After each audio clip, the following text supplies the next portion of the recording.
दक्षिण भारतीय film industry का अपना एक इतिहास है जो कि बेहद गौरवशाली है। कई ऐसे दक्षिण भारतीय सितारे रहे हैं जिन्होंने हिंदी सिनेमा में भी बहुत शानदार काम किया और जबरदस्त रुतबा कायम किया, जबकि कई ऐसे दक्षिण भारतीय सितारे भी हुए हैं जिन्होंने हिंदी सिनेमा में बहुत ज्यादा काम तो नहीं किया, लेकिन उनके काम को लोगों ने बरसों तक याद जरूर रखा। लेकिन आज हम आपको इनकी फैमिली से रूबरू करवाने वाले हैं। 21 अगस्त 1962 को राधिका का जन्म चेन्नई के नाम चेक 21 अगस्त 1962 को राधिका का जन्म चेन्नई की एक फिल्मी परिवार में हुआ था। राधिका के पिता MR. Radha Tamil film industry का बहुत बड़ा नाम और जाने माने एक्टर थे, जबकि इनकी मां गीता श्रीलंका से थी। राधिका की एक बहन भी है जिनका नाम निरोशा है और निरोशा भी एक्ट्रेस रह चुकी है। साथ ही राधिका के दो भाई राजू और मोहन भी है। राधिका महज 5 साल की ही थी जब इनकी किस्मत ने एक ऐसी करवट ली जिसने इनके जीवन में उथल पुथल मचा दी। एक दिन राधिका के पिता उस जमाने के बहुत बड़े तमिल स्टार एमजीआर के पास एक मीटिंग के सिलसिले में गए थे। मीटिंग में एमजीआर संग राधिका के पिता का कुछ विवाद हो गया और उन्होंने एमजीआर पर बंदूक तान दी। इसके बाद उन्होंने एमजीआर पर गोली भी चला दी। एमजीआर को गोली मारने के बाद उन्होंने खुद को भी गोली मार ली। आनन फानन में दोनों को अस्पताल में भर्ती कराया गया। इत्तेफाक से डॉक्टर ने दोनों की जान बचा ली। हालांकि इस हादसे में एमजीआर की आवाज चली गई थी। इस पूरे घटनाक्रम के बाद राधिका और उनके परिवार पर बेहद बुरा प्रभाव पड़ा था। राधिका की मां गीता अपने बच्चों को साथ लेकर अपने मायके श्रीलंका चली गई। राधिका की पढ़ाई लिखाई श्रीलंका में ही हुई। हालांकि भारत में भी वो स्कूल में दाखिला ले चुकी थी और स्कूल जाने भी लगी थी। राधिका जब 14 साल की हुई तो इनकी मां ने इन्हें पढ़ाई के लिए लंदन भेज दिया था। इसी दौरान राधिका के पिता की मृत्यु भी हो गई और उनकी मां अपने परिवार को लेकर वापस इंडिया आ गई थी। राधिका अक्सर छुट्टियों में अपने परिवार से मिलने इंडिया आती रहती थी।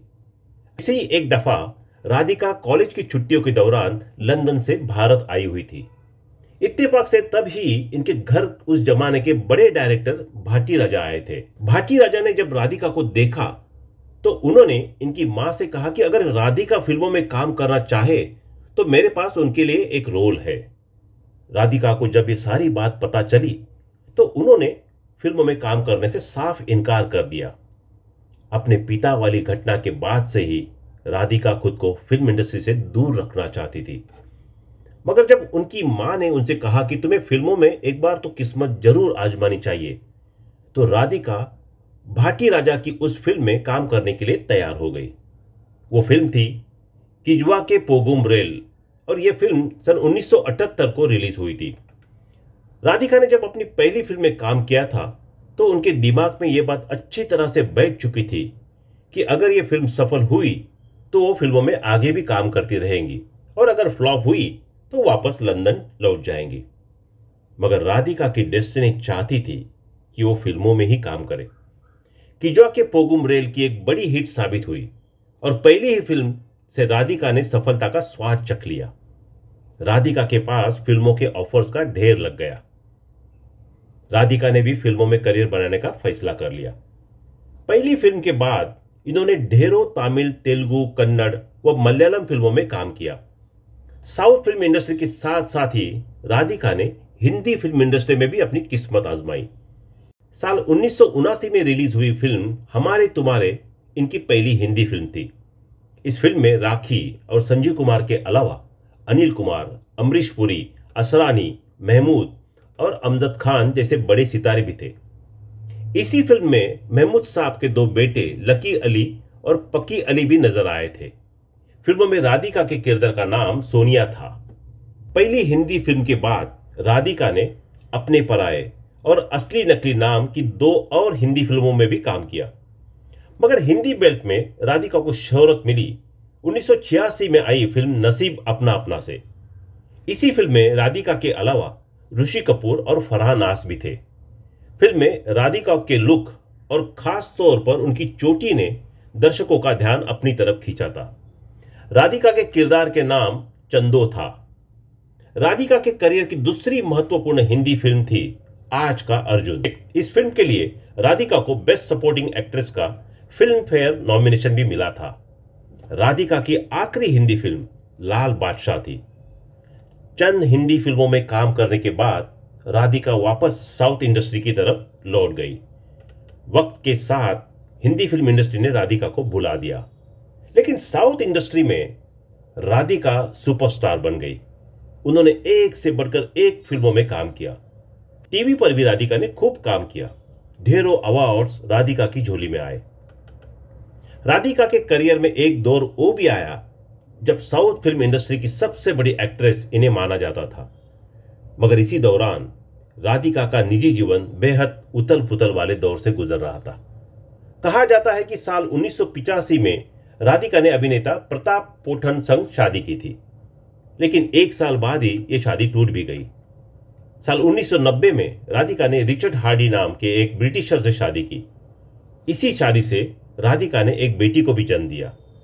मगर 2 साल बाद यानी साल 1992 में राधिका और रिचर्ड का रिश्ता भी टूट गया। दूसरी शादी टूटने के बाद राधिका को लगा कि वो शायद अब किसी से भी शादी नहीं कर पाएगी, लेकिन इसी दौरान एक्टर सारथ कुमार संग राधिका की नजदीकियां बढ़ने लगी। सारथ कुमार भी पहले से शादीशुदा थे और एक बेटे के पिता भी थे। मगर साल 2000 में सारथ कुमार ने अपनी पहली पत्नी को तलाक दे दिया और फिर राधिका व सारथ कुमार ने शादी कर ली। इसी शादी से राधिका को एक बेटा राहुल हुआ। राधिका और रिचर्ड की बेटी राया ने भी राधिका के साथ ही रही। राया ने साल 2016 में क्रिकेटर अभिमन्यु मिथुन संग शादी की थी। एक्टिंग के अलावा राधिका ने प्रोडक्शन में भी अपनी किस्मत आजमाई और इन्हें काफी सफलता भी मिली। राधिका ने रदान मीडिया वर्क्स नाम से अपनी एक एंटरटेनमेंट कंपनी शुरू की। अपनी कंपनी में इन्होंने फिल्में और टीवी शोज प्रोड्यूस किए।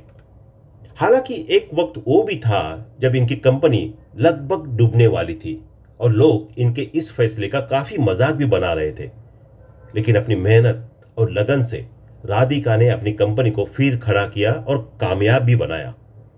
राधिका के लिए हालात उस वक्त बदल गए जब इनकी कंपनी पर वित्तीय लेन देन में गड़बड़ी करने के आरोप लगे। राधिका के पति सारथ कुमार, जो कि अब एक पॉलिटिशियन बन चुके हैं, उन पर आरोप लगा कि उन्होंने कंपनी के नाम से किसी को चेक दिए थे जो कि बाउंस हो गए। इसी मामले में सारथ कुमार और राधिका को अदालत ने 1 साल जेल व 5 करोड़ रुपए जुर्माने की सजा सुनाई थी। हालांकि कुछ दिनों बाद अदालत ने यह आदेश वापस भी ले लिया। साल 2019 में भी राधिका उस वक्त सुर्खियों में आई थी जब श्रीलंका में वो एक होटल में थी और राधिका के निकलने के कुछ ही घंटों बाद उस होटल में बॉम्ब ब्लास्ट हो गया था। ये एक आतंकवादी हमला था और इसमें कई लोगों की जान भी गई थी, लेकिन राधिका की किस्मत ने उस दिन इनकी जान बचा ली थी। राधिका पूरी तरह से अपनी मीडिया कंपनी रदान मीडिया वर्क्स पर ध्यान दे रही है। साथ ही वो फिल्मों में भी बहुत एक्टिव है। राधिका के कई एक्टिंग प्रोजेक्ट्स पाइपलाइन में हैं और उन पर काम जारी है। तो दोस्तों, अभी के लिए बस इतना ही। मिलते हैं अगले वीडियो में। तब तक आप अपना ध्यान रखिए। Bye bye.